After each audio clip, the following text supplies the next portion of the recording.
another one of the Banduru, aka Junior Skeltala. I commerce music to the fullest. Ayo joke. Isamakaida kudhakwa mana zvekuti mabhebhi vachatonditika makadziya ko ndichimwa type zvimwe zvimabhiya zvinovava zvisingamwiwe nanalidiya ko ndiri free iwe une stress wakatsamweika sinhasi fita una cash paside pangwa ndiri vane daka ndinokutsika bvutsi wobva wandirova mbama iwe usandivhiringe kudya maobhama usandivhurire ziso rikubuda muchikwama ko ndadhakwa ndenge ndakuda zvefight nditenge rekodheni pamwe ndingete relax vasikana vachitamba zvemaclaxi vachizinza zviri kumashure mabams ndiriko ndichitamba bam jive vakafuratira vachirova zvemaclaxi nyangwe vasina ndai futi toti huyai nyangwe vasingadhakwe futi toti huyai ndezvekuno hazvitomboudzwe kana mai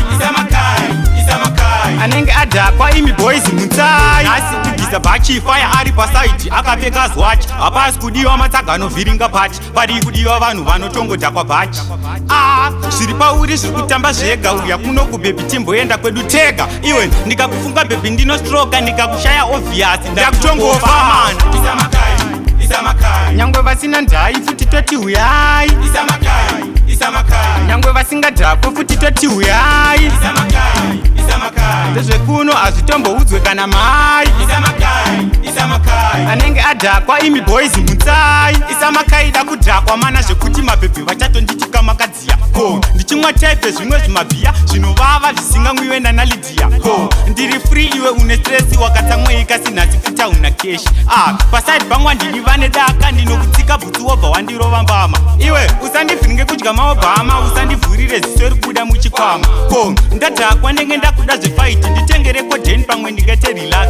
vasikana vachitamba zvemaclaxi vachizinza zviri kumashure mabams ndiriko ndichitamba bam jive vakafuratira vachirova zvemaclaxi nyangwe vasina ndai futi toti huyai nyangwe vasingadhakwe futi toti huyai ndezvekuno hazvitomboudzwe kana mai anenge adhakwa imi boys mutsai asi tigisa bhachi faya ari pasaiti akapfeka zwachi hapasi kudiwa matsagano vhiringa pati padi kudiwa vanhu vanotongodhakwa bhachi zviri pauri zviri kutamba zvega yamuno kubhebhi timboenda kwedu tega iwe ndikakufunga bhebhi ndinostroka ndikakushaya obvious ndakutongofa mana nyangwe vasina ndai futi toti huyai nyangwe vasingadhakwe futi toti huyai ndezvekuno hazvitomboudzwe kana mai anenge adhakwa imi boys mutsai